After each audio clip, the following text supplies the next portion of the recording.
আউযুবিল্লাহি মিনাশ শাইতানির রাজিম। বিসমিল্লাহির রহমানির রহিম। প্রিয় জেলাবাসী, আল্লাহ রব্বুল আলামিন বলছেন, ওমান আহসানু কওলাম মিম্মান দাআ ইলাল্লাহি ওয়া আমিলা সলিহান ওয়া ক্বালা ইন্নানি মিনাল মুসলিমিন। তার চেয়ে উত্তম কথা আর কার হতে পারে যে মানুষকে রবের দিকে ডাকে এবং সে নিজে বলে যে আমি একজন মুসলিম। বাংলাদেশ জামাত ইসলামী দেশব্যাপী গণসংযোগ পক্ষ ঘোষণা করেছে 11 তারিখ থেকে 25 তারিখ পর্যন্ত আমরা মানুষের নিকটে রবের পাঠানো জীবন আদর্শ পৌঁছে দেওয়ার জন্য প্রাণান্তকর চেষ্টা করছি। যে আল্লাহ তাআলা আকাশ বাতাসকে সৃষ্টি করেছেন, যে আল্লাহর আলো সকলকে সমানভাবে দিচ্ছে, যে আল্লাহর বাতাস সকলকে সমানভাবে দিচ্ছে, বৃষ্টি হলে সমানভাবে আমরা পাচ্ছি, সে রবের বিধান যদি সমাজে প্রতিষ্ঠিত হয়, দল মত নির্বিশেষে, জাতি ধর্ম বর্ণ নির্বিশেষে সকলে আমরা কল্যাণের সাথে থাকব।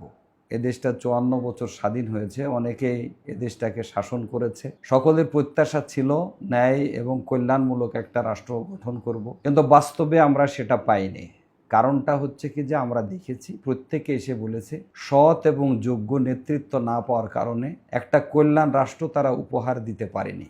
প্রিয় ভাইয়েরা, বিগত 17টি বছর আমাদের উপরে অত্যাচার নির্যাতনের স্টিম রুলার চলেছে। আমাদের শ্রদ্ধাভাজন নেতৃবৃন্দকে সিরিয়ালি জুডিশিয়াল কিলিং, বিচারিক হত্যাকাণ্ডের মাধ্যমে হত্যা করা হয়েছে। ছোট্ট জেলা মেহেরপুর তার ব্যতিক্রম নয়। আমাদের 5 জন ভাই শাহাদত বরণ করেছে। 14টি মামলায় আমাদের প্রায় 100 জন বোন গ্রেপ্তার হয়েছিল এবং 1000 প্রায় ভাই আমাদের গ্রেপ্তার হয়েছে। এই অত্যাচার নির্যাতনকে পাড়ি দিয়ে আমরা 24 সালের আগস্টের 5 তারিখে একটা মুক্ত স্বাধীন পরিবেশ আমরা পেয়েছি।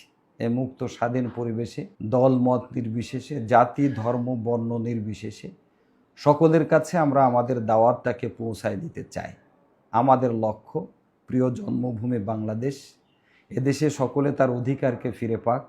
আমাদের লক্ষ্য এদেশে ন্যায় ইনসাফ প্রতিষ্ঠিত হোক, একটা কল্যাণ রাষ্ট্র আমরা যাতে মানুষের কাছে উপহার দিতে পারি। প্রিয় ভাইয়েরা, এই 54 বছরে যারা রাষ্ট্র পরিচালনা করেছে কতটুকু সততার পরিচয় দিতে পেরেছে সেটা আমাদের জানা নেই, কিন্তু আমাদের শ্রদ্ধাভাজন শহীদ আমির জামাত মাওলানা মতিউর রহমান নিজামী এবং সেক্রেটারি জেনারেল আলী আহসান মোহাম্মদ মুজাহিদ 3টা মন্ত্রণালয় পরিচালনা করেছিলেন। এই মন্ত্রণালয় পরিচালনা করতে যেয়ে তারা দৃঢ়তার সাথে বলেছিলেন যে আমরা 2 টাকা দুর্নীতি করেছি, এটা যদি প্রমাণ দিতে পারে তাহলে আমরা আমাদের মন্ত্রিত্বকে ছেড়ে দেব।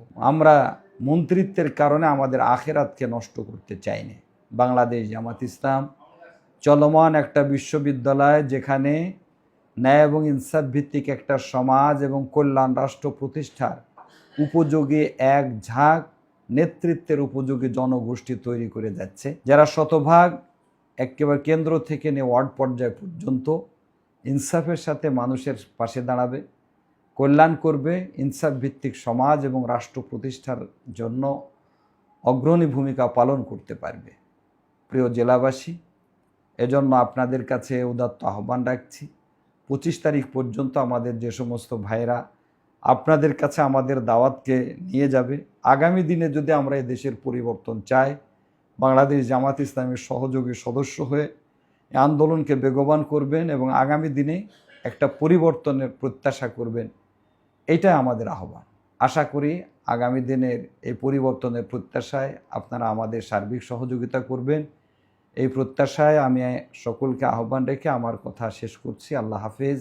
আসসালামু আলাইকুম রহমতুল্লাহি ওয়া বারাকাতুহু।